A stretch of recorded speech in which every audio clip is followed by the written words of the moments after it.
You're listening to Civic Media.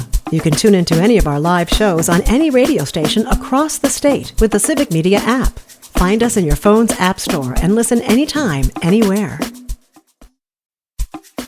This is your WAUK Daily News Roundup for the Shaw, 101.1 FM and 540 AM in Waukesha.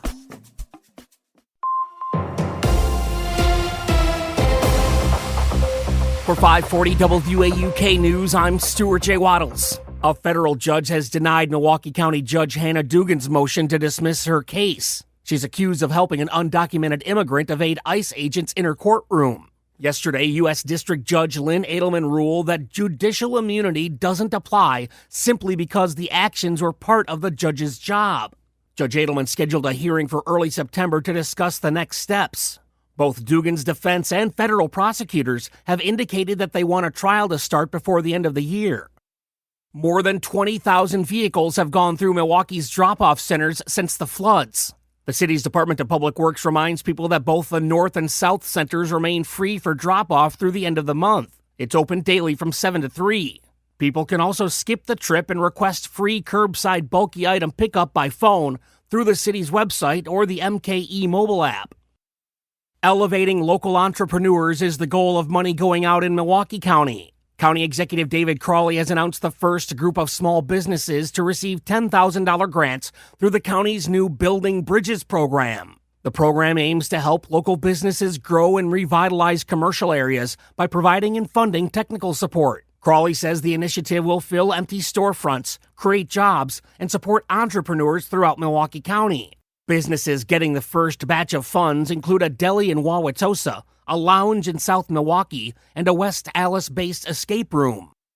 She's already been to all 72, but she's coming back around again. Lieutenant Governor Sarah Rodriguez kicks off her Rollin' with Rodriguez tour today in Kenosha. She's traveling across all 72 counties in Wisconsin now as a gubernatorial candidate, and she says she wants to hear from everyday people about the challenges they face. At 6 tonight, Rodriguez will be at the Kenosha County Democratic Party headquarters. That's on 7th Avenue near 57th. The 2026 Wisconsin governor's race officially includes Democrats Rodriguez and Ryan Sternad, Republicans Josh Schoman and Bill Berrien, and David King is running as an independent.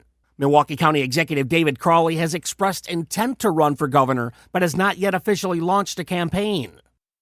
Scanning the dial will soon be different in the Brew City. 2 longtime radio stations, 102.1 WLUM and 93.3 WLBD, are being sold for $4 million to Christian broadcaster K-Love. The stations have been operated for years by the Milwaukee Radio Alliance. That was created in 1996 by former Packers star Willie Davis and a family-owned company in Pennsylvania. When federal regulators sign off, listeners will hear K-Love's Christian format in place of the current music. Keeping the great outdoors great is a goal of an ongoing effort in Madison. Lisa Hale has more. Wisconsin legislators introduced a bill to renew the Knowles-Nelson Stewardship Program for 6 years, allocating $72 million annually. Senator Kristen Dassler-Alfheim of Appleton is one of the bill's co-authors. She said the program adds value to our communities. This legislation, introduced by the Democratic legislators, is in contrast to the Republican-backed Knowles-Nelson legislation that renews the funding for 4 years at just over $28 million annually. The Knowles-Nelson Stewardship Program launched with bipartisan support in 1989 to care for Wisconsin's land, waterways, trails, campgrounds, and more. If legislative action is not taken, the program will end June 30th, 2026. Yeah, and that's news on 540 WAUK. I'm Stuart J. Waddles. The return of The Miz. Hi, I'm Mike Clemens with sports. Baseball tonight. The Brewers host the Diamondbacks for Game 3 of their 4-game series. The Crew with another dramatic win, 9-8 last night over Arizona. Jacob Mizorowski on the mound for Milwaukee. After a few shaky starts, he was back in form. 5 innings pitched, 10 strikeouts, allowing 3 runs. The Miz asked if he had a little more confidence in his command. I mean, it's the same. I don't think I changed the intent on any game, these last 2 or 3, but it feels good to feel like I'm back. Manager Pat Murphy. Thought Miz threw the ball well. This is a really good offensive team, as you guys have witnessed. You get ahead of them, it doesn't matter. But I thought we showed tremendous poise, resiliency. NFL. The Packers reduced their roster to 53 players. Today, they're adding 16 players to their practice squad. The team also signed long snapper Matt Orzik to a 3-year contract extension worth $4.8 million. With Sports, I'm Mike Clemens. On your entertainment beat, I'm Conrad Krieger. A new Kobe Bryant biopic is in the works at Warner Brothers.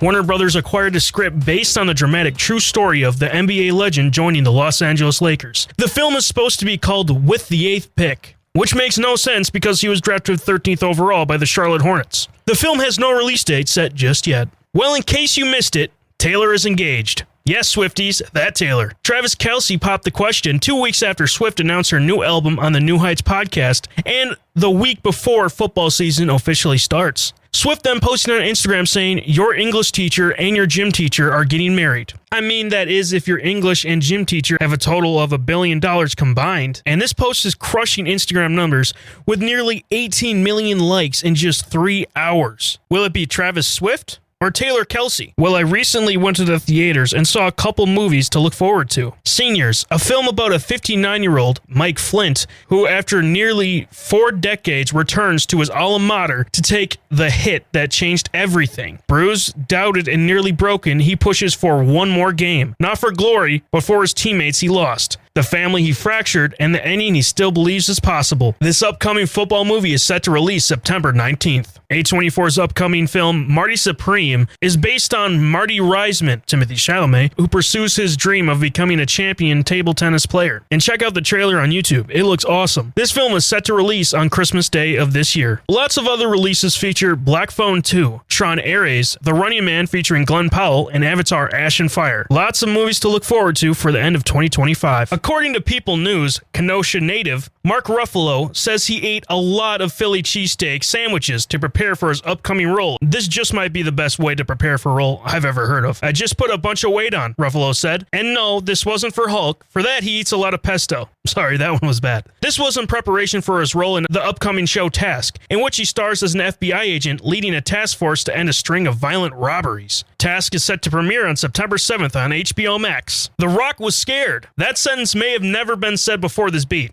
According to Puberty, Dwayne "The Rock" Johnson said he was scared to make a serious, raw, and gritty film. Of course, I'm talking about his role as UFC legend Mark Kerr in the upcoming biopic, The Smashing Machine. Johnson said he had to dig into parts of himself he'd never explored before. Without Kevin Hart, this might have been his biggest challenge yet. For more showbiz fun, tune into Nightlight with Pete Schwaba, weeknights from 6 to 8 p.m. on the Civic Media Radio Network.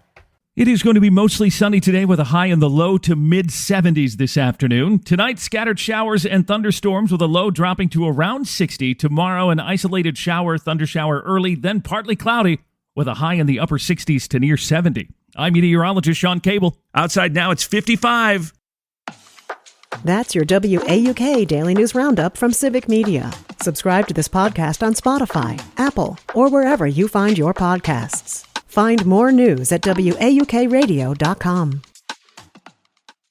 The national news cycle never stops, but it can be hard to find news about your local community. Civic Media is dedicated to providing quality local and state news coverage across Wisconsin. With the Civic Media app, you can get notifications about local stories that matter to you and your community. Find the free Civic Media app in your phone's app store and choose notifications from the menu to tell us what kind of news you want to hear about.